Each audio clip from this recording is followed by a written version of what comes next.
Bonjour, bienvenue dans Hommes et Pouvoir, l'émission des hommes de pouvoir qui n'ont pas peur des femmes de pouvoir. On entend souvent dire que derrière un grand homme se cache une grande femme, mais on oublie de rajouter que derrière de grandes femmes se cachent également de grands hommes qui n'hésitent pas à s'engager pour que les droits des femmes soient respectés. Car le combat pour le respect des droits des femmes ne saurait être gagné sans l'apport des hommes. Notre invité du jour s'appelle Bouba Maïcha. Il est PhD, professeur adjoint à l'Université Saint-Paul à Ottawa. Il est psychothérapeute et il accompagne les femmes victimes des violences sexuelles. Monsieur Bumba, bonjour. Bonjour, Madame de Silva. Comment ça va? Bienvenue dans notre émission Hommes et Pouvoir. Merci bien, je vais très bien et merci de m'avoir invité. Quelle est la première image qui vous vient en tête quand je dis femme et pouvoir?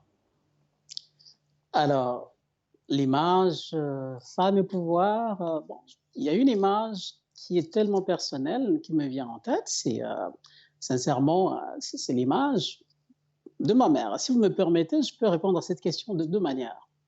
Ma mère dans le sens, au niveau de l'influence qu'elle a eue pour orienter ma vie, sa présence dans les moments clés de décision de ma vie où je dois, en tout cas, quitter par exemple mon village pour aller étudier loin de ma famille, loin de ma communauté.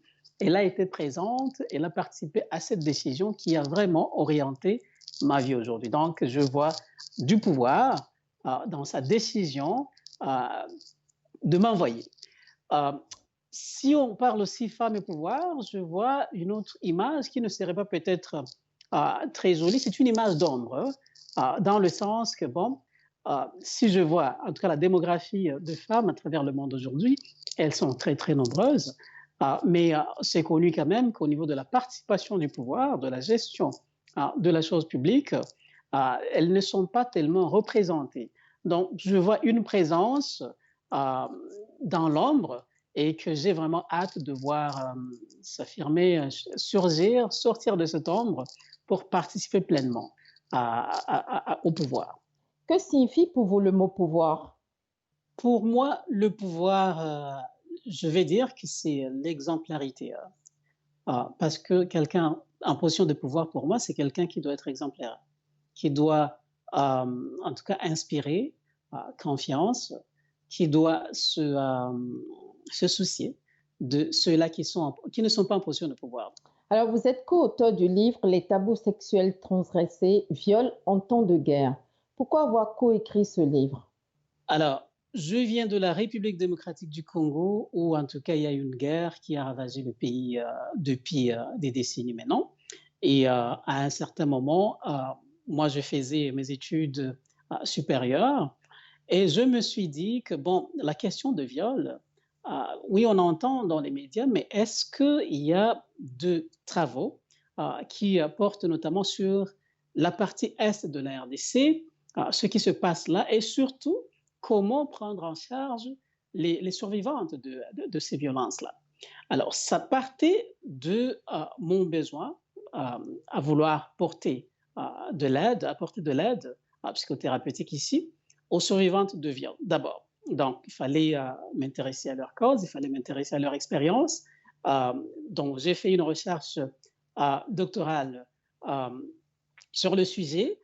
Et de là est sortie alors l'idée de dire, bon, les résultats, la voie que portent ces résultats, il faut l'amener plus loin. Donc, il faudra publier le livre. Et c'est ainsi que j'ai alors co-publié ce livre qui est centré sur les résultats d'une recherche doctorale, mais coédité par deux collègues qui sont aussi des femmes très engagées, en tout cas pour la cause des femmes. Vous avez eu à rencontrer à plusieurs reprises le prix Nobel de la paix 2018, le docteur Denis Mukwege, surnommé l'homme qui répare les femmes. Comment s'est passée cette rencontre? Alors, le docteur Mukwege, dont je salue vraiment le travail et la détermination dans son combat, je l'ai rencontré à plusieurs reprises. La toute première fois, je l'ai rencontré dans son bureau en robe blanche de médecin.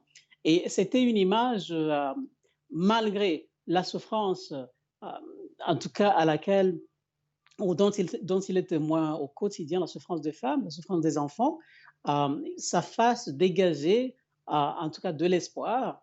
Il pouvait sourire même s'il sortait d'une salle d'opération, lorsque je l'avais rencontré pour la première fois. Je l'ai aussi rencontré dans d'autres circonstances, notamment juste là, après l'annonce du prix Nobel de la paix, à Bukavu même, où je l'ai rencontré lorsqu'il s'adressait à son staff et aux femmes survivantes de viol qui sont prises en charge à la Fondation Panzi, qui est à Bukavu. Là aussi, je l'ai vu dans la foule. C'est un homme social, c'est un homme très humble. Donc, plusieurs fois, je l'ai rencontré. Alors, justement, cette voix exemplaire, en 2012, sa vie avait été menacée. Aujourd'hui, ça l'est encore. Euh, toute la communauté internationale commence à se mobiliser sur ça. Est-ce que vous pouvez nous dire, nous donner quelques éléments de contexte? Pourquoi est-ce qu'à nouveau, alors qu'il est prix Nobel de la paix, que sa voix est reconnue au niveau mondial, qu'aujourd'hui sa vie soit encore menacée? Qu'est-ce que vous pouvez nous dire par rapport à ça? Évidemment, sa vie fait peur à ceux et celles qui veulent enfoncer dans la souffrance les femmes, les enfants, les personnes vulnérables. Donc, sa voix fait peur et franchement, pour moi, attaquer, s'en prendre au docteur Mukwege, c'est s'en prendre aux sans-voix, c'est s'en prendre aux personnes vulnérables, aux plus vulnérables dans la société même. Donc, pour moi, quelqu'un qui s'attaque, que ce soit un homme ou une femme en position de pouvoir, qui s'attaque à la personne de Mukwege, c'est quelqu'un qui a peur, c'est quelqu'un qui, malheureusement, peut-être n'a même pas le pouvoir qu'il prétend avoir. Parce que, encore une fois, la voix de Mukwege, c'est la voix de ces femmes vulnérables, c'est la voix de ces enfants vulnérables. Et quelqu'un qui s'attaque à cette voix-là, à cette voix, moi, je me dis que peut-être s'il prétend ou s'il prétend être du côté des survivants, du côté de la paix, il faudra qu'il puisse revoir, en tout cas, sa vision, sa mission. Sinon, toute personne est prise de paix, toute personne qui veut protéger, toute personne qui veut, en tout cas, encadrer les plus vulnérables devrait être du côté de Mukwege, devrait avoir le soutien ou soutenir plutôt Mukwege. En fait, la problématique est venue de la détermination du docteur Mukwege de réclamer un tribunal pénal international en lien avec le rapport Mapping pour que les personnes qui ont été identifiées étant à l'auteur de tous les massacres qu'il y a eu, puisque il faut dire qu'en 10 ans, il y a eu plus de 6 millions de personnes qui ont été tuées dans cette zone-là, puissent être jugées et condamnées. Donc, bien évidemment, il y aura des têtes qui vont tomber si ce tribunal se mettait en place. Et évidemment, ça peut être à tous les niveaux parce qu'on ne sait pas jusqu'où ce rapport, en tout cas, a identifié des personnalités aussi, mais aussi des pays, des organisations. Donc, ça met en branle quand même toute la société ou une partie de la communauté internationale. Pourquoi est-ce que vous pensiez que ces menaces devaient être prises beaucoup plus au sérieux que ça ne l'était, par exemple, en 2012? Alors, le résumé que vous venez de faire, c'est vraiment ça. Et la menace, aujourd'hui, elle peut être plus sérieuse parce qu'effectivement, Mukwege a une voix. Et ceux qui ont peur de cette voix-là trouvent en lui quelqu'un qui peut effectivement parler du rapport Mapping, quelqu'un qui a l'oreille de certains décideurs à travers le monde. Et donc, maintenant que cette menace, en tout cas, est prononcée surtout des fois au sommet de l'État, au sommet du pouvoir dans certains pays de la région, on a suivi certaines interventions médiatiques des autorités militaires de certains pays qui, en tout cas, ne s'empêchent pas de citer le nom de Mukwege et de le citer en exprimant leur mécontentement contre lui. Donc là, ça parle du sérieux parce qu'il ne s'agit pas seulement de petits hommes, en tout cas de petits groupes rebelles qui s'en prennent au docteur Mukwege. On voit ici des hommes dans une position de pouvoir et ce n'est pas n'importe lequel. Et donc, cette menace devrait être prise beaucoup plus au sérieux que ça a été le cas en 2012. Quel message vous pourriez adresser à la communauté internationale et à la société civile pour qu'ils puissent avoir une plus grande mobilisation? Alors, hormis en tout cas la sérieuxité de la menace qui est là, moi je dirais que Mukwege, il se bat pour la femme, il se bat pour la personne vulnérable au sein de la société et ça va au-delà de la RDC. Ce n'est pas seulement les femmes congolaises, c'est les femmes à travers le monde. Le prix Nobel dont il a été récipiendaire, lauréat, c'est un prix qui est respecté à travers le monde. Ses œuvres, en tout cas, ont un impact à travers le monde, ça va au-delà de la RDC. Son combat n'est plus un combat de la RDC seulement, c'est un combat de tout le monde, c'est un combat de chacun à travers le monde. Toute personne, en tout cas, encore une fois, qui tient à cœur la cause de personnes vulnérables dans la société ici, les femmes et les enfants notamment, devrait s'approprier ce combat-là et devrait se mobiliser. Donc, l'attaque, la menace de Mukwege, c'est une menace à cette cause qui est nôtre pour nous tous à travers le monde. Et vous diriez qu'il y a une urgence? Je dirais absolument, et surtout lorsqu'on voit encore une fois le positionnement, le niveau de pouvoir des personnes qui se donnent le plaisir de menacer directement ou indirectement la personne de Mukwege. Je dirais, moi, qu'il y a vraiment urgence maintenant. Mukwege n'a pas une armée pour le protéger. Mukwege, en tout cas, l'armée qu'il a, c'est seulement la vérité. Et malheureusement, beaucoup de gens ont peur de cette vérité-là, mais je sais que beaucoup de gens aussi aiment la vérité, même des gens au pouvoir. Donc, et on a vu quand même une certaine mobilisation. C'est très urgent si on ne veut pas vraiment faire taire la vérité. Alors, vous avez fait partie du comité qui a invité le docteur Mukwege à Montréal l'année dernière. Il avait été invité par l'Université de Montréal pour recevoir le doctorat honoris causa de l'Université de Montréal. Je propose d'ailleurs de regarder un court extrait de son passage à Montréal. Mesdames et messieurs, c'est avec humilité que j'accepte les insignes du doctorat honoris causa de l'Université de Montréal, que je dédie aux milliers de femmes victimes de violences sexuelles de par le monde et particulièrement dans les zones de conflit. S'il y avait les honneurs à donner, ce serait à ces milliers de survivantes de violences sexuelles qui font montre d'une résilience exceptionnelle.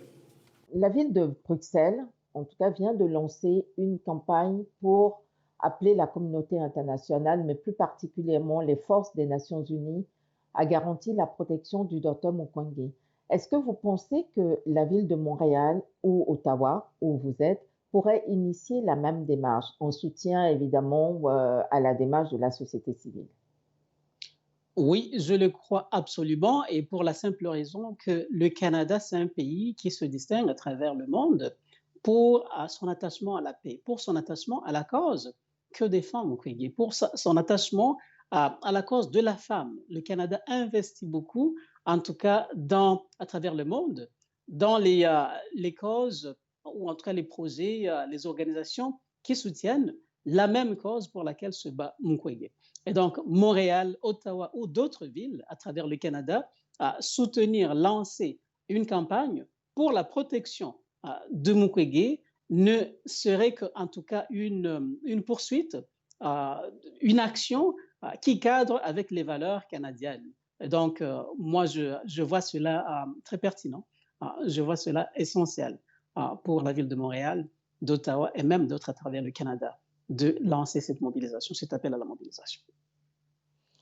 Est-ce que nous pouvons ensemble lancer de façon un peu plus solennelle cet appel à Valérie Plante, par exemple, de la mairie de Montréal? Absolument, je suis avec vous avec cet appel-là. Je sais, encore une fois, Montréal, c'est une ville très accueillante. Montréal, c'est une ville qui est très diversifiée, attachée en tout cas à l'inclusion, à la paix. Et c'est une ville modèle dans le monde francophone, d'ailleurs. Et la RDC, c'est aussi un pays francophone. Donc, Montréal, comme Bruxelles, peut servir d'exemple à travers le Canada Et j'espère aussi qu'Ottawa peut faire la même chose. Mais pour Montréal, je suis vraiment d'avis que la maire Valérie Plante, ça serait une bonne décision de se mobiliser et d'agir. Quelle pourrait être la contribution de la société civile à titre individuel ou collectif? Qu'est-ce que chacun individuellement pourrait faire? Alors individuellement, c'est se laisser interpeller par la cause, se laisser interpeller par le travail que fait le docteur Mukwege et son équipe, se laisser en tout cas transformer aussi. Et, et donc, lorsqu'on se laisse transformer, il y aura possibilité alors ou facilité à agir. On ne devrait pas rester indifférent face à ce qui se passe à travers le monde. Euh, Hier et aujourd'hui, c'est en RDC, mais il y a d'autres pays, d'autres coins du monde à travers lesquels la femme se retrouve en tout cas un objet de violence, objet de mépris. Et je crois sincèrement que c'est une lutte de chacun. Donc, moi, je pense qu'on devait s'impliquer chacun à sa façon. Collectivement, on peut agir, on peut lancer des pétitions, on peut faire des marches, on peut, bien sûr, appeler nos élus et leur exprimer notre intérêt à s'impliquer pour la cause de la femme, pour la paix, pour tout le monde, et pas la paix seulement pour une certaine couche de la population. Et des actions collectives ou individuelles, moi je pense que on ne perd rien à le faire, mais plutôt on gagne et on fait gagner ces femmes qui des fois n'ont pas la voix et pour qui Mukwege a décidé d'être une voix et même au risque de sa vie. Très bien, nous allons marquer une petite pause et nous revenons dans quelques instants.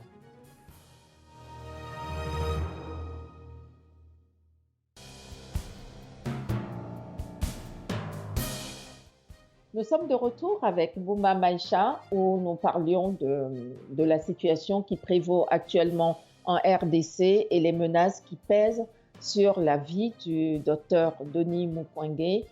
Pour revenir à une actualité plus récente, que vous inspire le mouvement Black Lives Matter et est-ce que vous pensez qu'il pourrait avoir un lien avec les réalités géopolitiques qui perdurent sur le continent africain? Alors, je suis très mobilisé, comme beaucoup d'ailleurs. Je crois que la cause pour laquelle Black Lives Matter se bat, c'est la cause de beaucoup de gens. Ce n'est pas juste que quelqu'un soit ciblé et violenté et des fois même tué pour la simple raison que c'est une personne d'une couleur noire. Oui, absolument, ce qui se passe actuellement, ça a des échos en Afrique parce que il y a aussi, si on parle de la situation en RDC ou dans d'autres pays, des femmes sont violentées pour la seule raison qu'elles sont des femmes. Donc, c'est une mobilisation qui a sa place et moi, je pense que c'est une mobilisation que nous devrons encourager et j'espère bien que ça pourra nous amener à un changement où toute personne peut être traitée avec dignité, indépendamment de la façon dont, en tout cas, Dieu l'a créé. Alors, quelle pourrait être la part de responsabilité de la communauté noire et des Africains? Puisque si on regarde à travers le monde, c'est la communauté qui est la plus maltraitée partout, y compris même sur le continent africain. Comment est-ce qu'on pourrait faire pour renverser le rapport de force et que les choses changent? Parce qu'on ne va pas continuer à se plaindre éternellement et quel héritage on laisse pour les générations futures. Est-ce que vous avez une idée par rapport à ça? Alors moi, je pense que la responsabilité se situe au niveau de faire un effort à changer le message intériorisé sur soi. Le message que la population noire a intériorisé, des fois, c'est un message qui nous met en position de dépendance face à d'autres populations à travers le monde. Et pourtant, nous avons la capacité, les ressources, il y en a, que ce soit des ressources humaines, que ce soit des ressources naturelles, il y en a, mais il y a quelque part, en tout cas, dans la conscience de l'homme noir, un message qui, malheureusement, le garde prisonnier de lui-même. Donc, il y a une responsabilité à ce niveau-là de changer ce message-là, de s'approprier son destin et se dire que non, j'ai le pouvoir, je peux changer les choses. Et si l'autre va venir m'accorder de l'aide, je l'accueille très bien, mais je n'ai pas nécessairement besoin de dépendre de sa présence. Justement, si vous étiez un homme ou une femme d'État, lequel ou laquelle seriez-vous? Alors ça, c'est une très bonne question. Moi, sincèrement, j'y réfléchissais. Je rêve encore de cette femme-là parce que aussi longtemps que la femme continue à croupir dans les conditions actuelles, je rêve encore de cette femme. Alors moi, l'image, c'est une image collective, hein. Je veux voir la femme prendre le pouvoir et s'affirmer et être respectée et acceptée de manière égale à un homme, peu importe sa position. Il y a effectivement d'excellentes femmes qui ont géré, je les admire beaucoup, mais j'ai encore soif de voir cette image de la femme au pouvoir. Il faut que ça se matérialise et c'est un pouvoir qui sera, qui devrait profiter à toutes les femmes à travers le monde. Et si vous aviez un jour pour changer le monde, par quoi commenceriez-vous? Par quoi commencerai Moi, je pense que je commencerai d'abord par moi-même, sincèrement, et c'est un travail que je continue à faire. Je n'étais pas quelqu'un qui était dédié à la cause comme je le suis maintenant, et c'est un appel que je ferai à tout le monde, hein. Si vous devez changer le monde aujourd'hui, commencez d'abord par changer là où vous mettez votre énergie, et surtout si c'est une perte d'énergie. Mettez l'énergie là où, en tout cas, il y a de bonnes causes, comme la cause du docteur Mukwege, comme dans la protection de personnes comme docteur Mukwege. Si un petit garçon regarde cette entrevue et déclare: «Quand je serai grand, je voudrais être Bouma Maïcha», que lui diriez-vous? Je lui dirais de se découvrir parce que vraiment la seule façon de réussir à réaliser ce qu'on veut réaliser dans le monde, se découvrir ses potentiels, mais aussi se découvrir ses défis, hein, et les améliorer. Donc, de se découvrir, de se respecter, de s'écouter et de s'engager pour l'amélioration de soi. Parfait. Vous êtes un homme de pouvoir. Pour conclure cette entrevue, en un mot, dites-nous quel est votre super pouvoir? En tout cas, mon super pouvoir, moi, je dirais, c'est la vérité. Aussi longtemps que je dis la vérité, je me sens à l'aise avec moi-même, je me sens en équilibre avec moi-même, je me sens en équilibre aussi avec la société. C'est pourquoi, en tout cas, la lutte pour la vérité que mène le docteur Mukwege, c'est aussi ma lutte. Et j'espère, je fais un appel à ce que ce soit la lutte aussi de beaucoup de gens qui nous écoutent. Donc, en tout cas, pour moi, le super pouvoir, c'est la vérité. Et cette vérité, pour le docteur Mukwege, on la trouve dans le rapport MAPI. Et pour d'autres personnes d'ailleurs, j'y crois aussi.